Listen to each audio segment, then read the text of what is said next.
사랑의 샘 평화의 소리 KCR 종합뉴스 365 헬스 마이랭이 베이로 변호사 윤영준 다이나스픽 한상유통과 H마트 JP 에듀케이션 JMP로 이완상 변호사 공동 제공입니다. 뉴질랜드 뉴스입니다. 뉴질랜드 국방군이 이란과 이스라엘에 발이 묶인 뉴질랜드인을 지원하기 위해 중동 지역에 항공기를 파견할 예정입니다. C-130J 허큘리스 수송기와 정부 인력이 월요일 오클랜드를 출발합니다. 해당 지역의 영공은 여전히 폐쇄된 상태지만 주디스 콜린스 국방부 장관은 이번 파견이 뉴질랜드의 비상계획의 일환이라고 밝혔습니다. 콜린스는 이스라엘과 이란의 영공은 여전히 엄격히 제한되어 있어 항공기를 통한 사람들의 이동이 현재로선 불가능하지만 항공기와 국방 외교 인력을 해당 지역에 배치함으로써 영공이 재개됐을 때 보다 많은 조치를 취할 수 있을 것이라고 말했습니다. 정부는 또한 상업 항공사들과 협의 중이며 이들이 어떤 지원을 할 수 있을지 검토 중입니다. 다만 영공이 언제 다시 열릴지는 불확실합니다.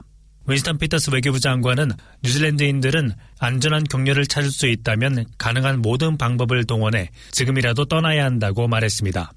허큘리스 수송기가 해당 지역에 도착하는 데에는 며칠이 걸릴 것으로 보입니다.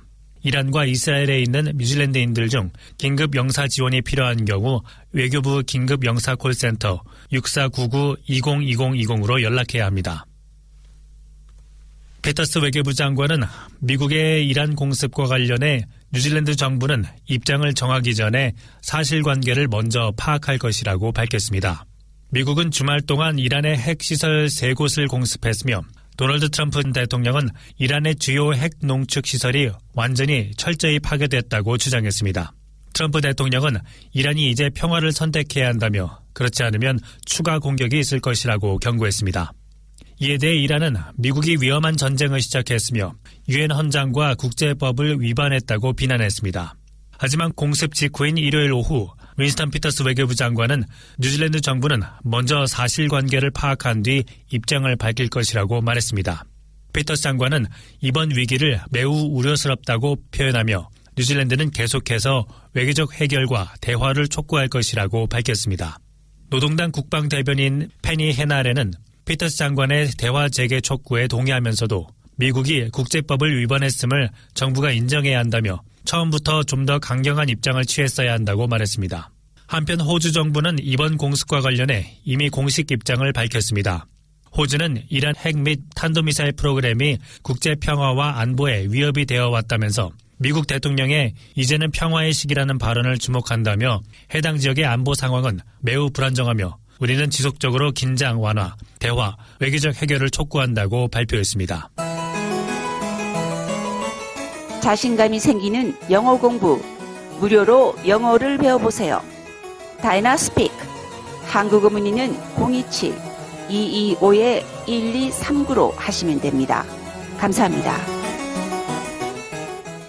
크리스토퍼 럭슨 총리는 최근 미국의 이란 공습을 외교 재개를 위한 기회로 평가하며 중동 지역 국가들이 정치적 해결책을 모색해야 한다고 촉구했습니다. 럭슨 총리는 나토 정상회의를 앞두고 벨기에를 방문한 자리에서 미국에 대한 직접적인 비판은 피하면서도 핵무장을 한 이란은 용납할 수 없다는 입장을 강조했습니다.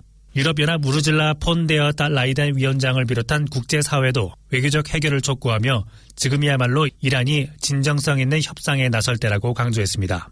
한편 중동 정세가 긴박하게 돌아가면서 우크라이나 전쟁에 대한 국제적 관심이 분산될 수도 있다는 우려도 나오고 있습니다. 이에 대응해 럭슨 총리와 윈스턴 피터스 외무장관은 우크라이나를 위한 군사 및 인도적 지원금 1,600만 달러 추가 지원을 발표했습니다. 이러한 외교 움직임은 나토 정상회의가 열리는 헤이그 회담을 불과 며칠 앞두고 나왔습니다. 크리스토퍼 럭슨 뉴질랜드 총리의 첫 중국 공식 방문은 외교적으로 성공적이었으며 중국과의 관계 속 균형을 유지하려는 뉴질랜드의 미묘한 외교 방향 전환을 반영했습니다. 럭슨 총리는 중국 지도자 시진핑 주석과 리창 총리 등과 만나 양국 간 무역과 정치적 협력을 논의했고 중대한 외교적 마찰 없이 일정을 마무리했습니다. 뉴질랜드는 최근 미국과 동맹 강화를 통한 안보 협력에 치중하고 있으며 오커스 기술 협정 참여 논의 등으로 서방 중심의 안보 파트너십에 더 가까워졌습니다.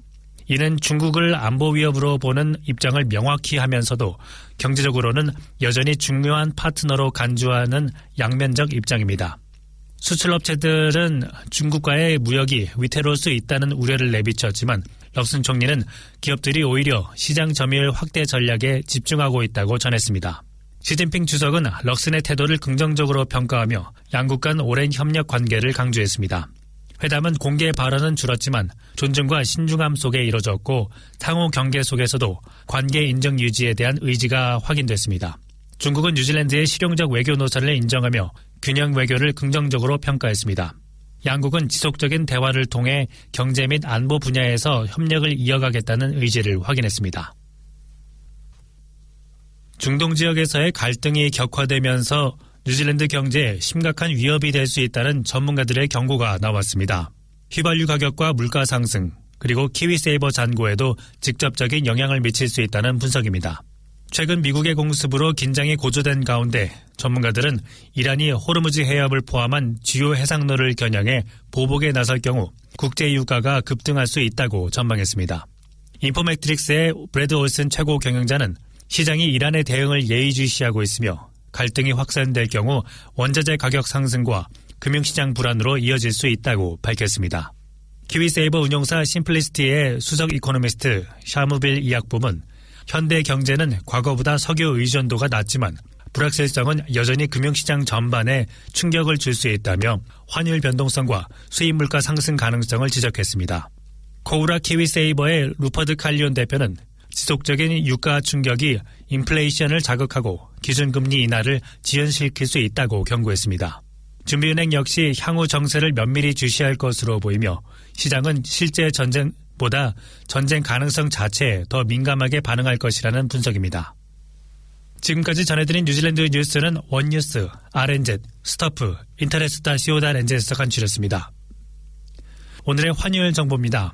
뉴질랜드 달러화 대비 원화의 기준 환율은 819원 15전, 한국에서 보낼 때 827원 34전, 한국에서 받을 때 810원 96전입니다.